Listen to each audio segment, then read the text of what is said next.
Olá, tudo bem? Sou Alan Fernandes e vamos para a parte 7 de minhas histórias. Bem, ontem eu parei quando o Hudson me levou para a Cidade Baixa e nós fizemos algumas gravações quando nós voltamos.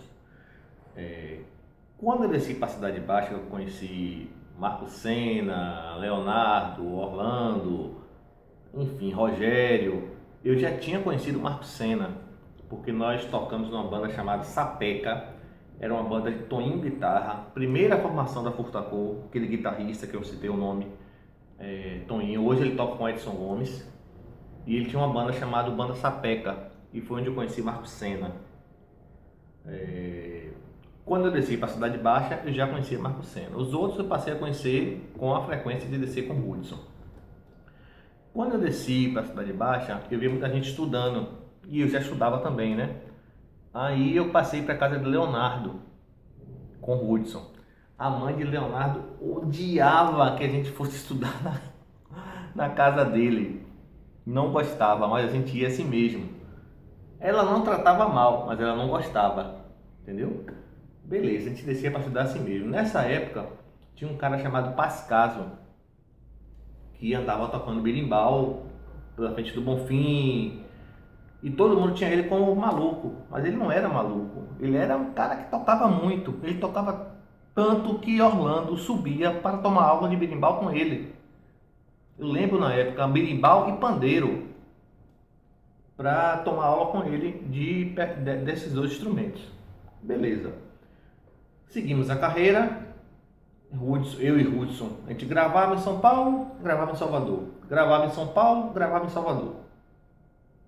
Seguindo a carreira, eu tocando bateria, lembro que eu entrei na Furtacor no retorno da Europa, mas eu já tocava bateria antes com outras bandas. Inclusive, quando eu conheci Senna, eu não era baterista da Furtacor ainda, eu cantava na Furtacor, quando eu conheci Marco Senna. Eu toquei com Zé Honório e outras pessoas, eu não tocava bateria ainda na Furtacor. Aí as bandas naquela época tinham várias formações. Como a Furtacor teve vários músicos que passaram por lá e seguiram suas carreiras, algumas bandas também tiveram. Banda Beijo teve umas formações que mudou. Banda Mel tinha a primeira formação com Buck Jones, Jussiara e Janete. Buck, Jussiara e Janete. Mudou para Robson, Allo Bennett e Márcia Short, que as duas formações foram sucesso, estourou músicas. A primeira estourou Faraó, estourou várias outras, Mulher Primazia. A segunda estourou Mulher Primazia, estourou Prefixo de Verão, Baianidade Nagô, enfim, estourou músicas normal. Isso na sequência, indo junto, né?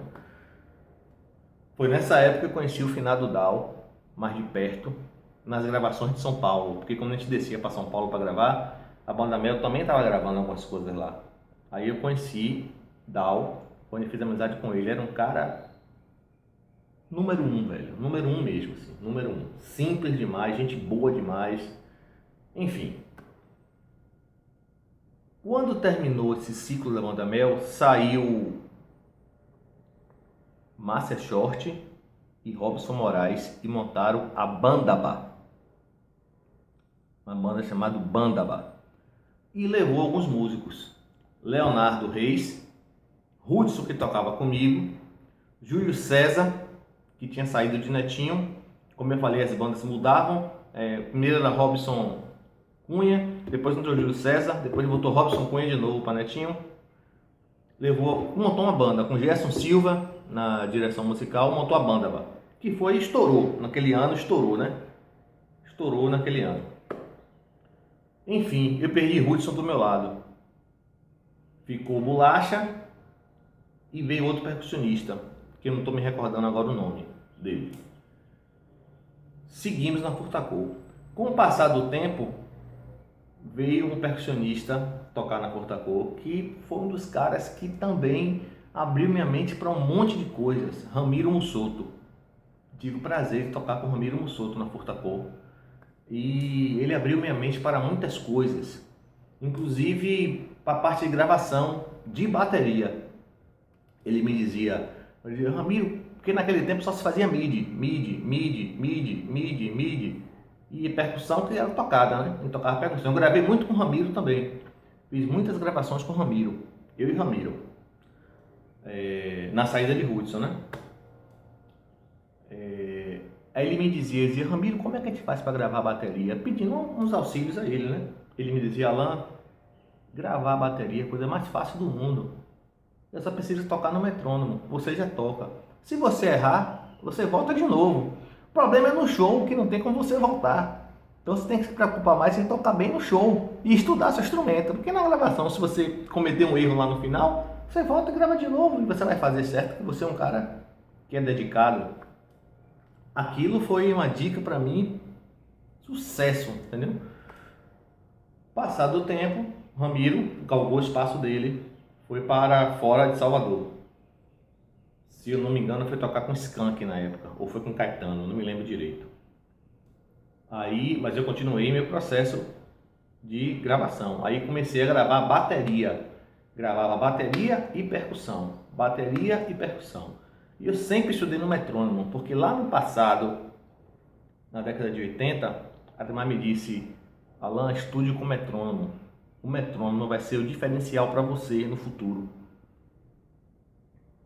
E eu aí prontamente fiz, mas como é que eu vou estudar no metrônomo se eu não tenho um equipamento? Ele fez, é fácil. Eu vou lhe dar uma dica de os discos bons que os caras gravam no metrônomo. Me deu uma lista de alguns discos bons e você vai tocar em cima desse disco. Você vai estudar os exercícios em cima desse disco.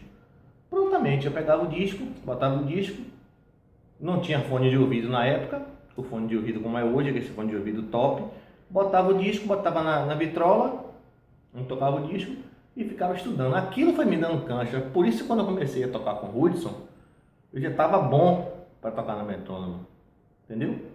Apesar de ter vindo dentro de mim, junto com veio com o Ademar, no dom, mas eu estava mais suave, eu tocava solto no metrônomo.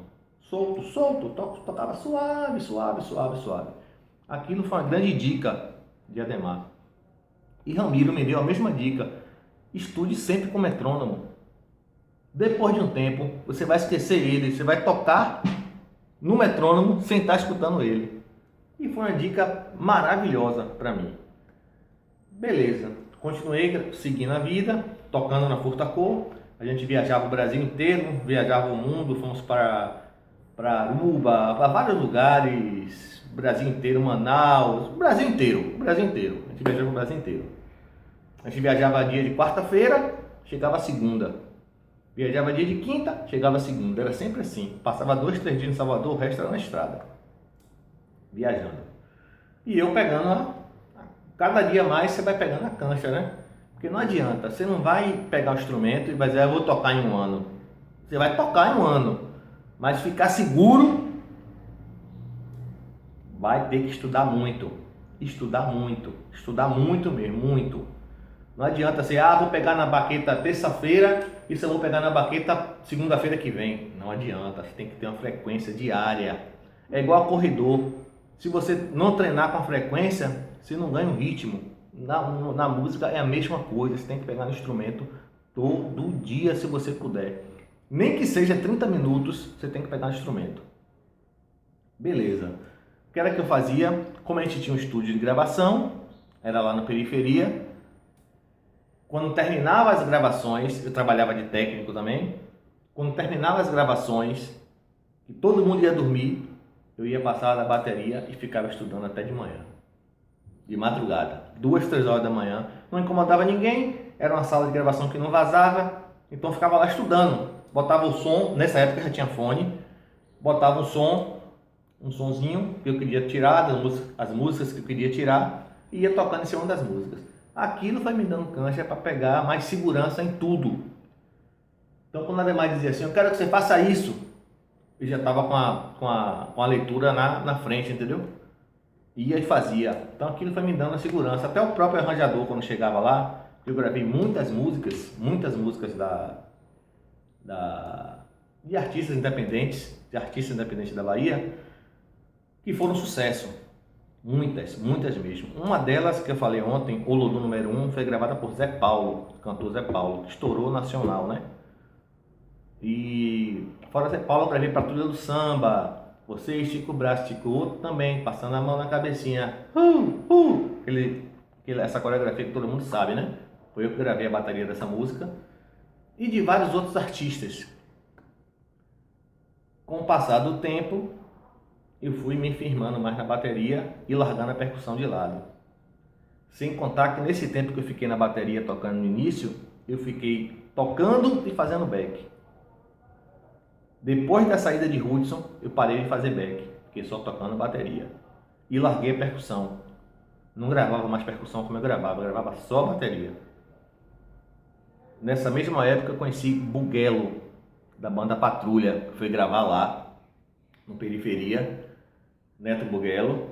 Foi quando eu conheci ele de perto, um grande músico, uma grande pessoa, um grande amigo, onde eu fui algumas 2 ou 3 vezes lá no estúdio do Patrulha, ali na Joana Angélica, ali na Descida dos Barris, onde ele ficava estudando lá. Era um cara muito dedicado também, que estudava com frequência, aliás, estudava não, estuda até hoje com frequência. E quando eu conheci o Buguela, eu fiz a primeira gravação com ele de repique, lá no Periferia. Bom, por hoje, acho que fica por aqui. Acho que já passou um pouco do tempo, 11 minutos e pouco. Amanhã eu volto com a parte 8. Obrigado e um abraço para todos vocês.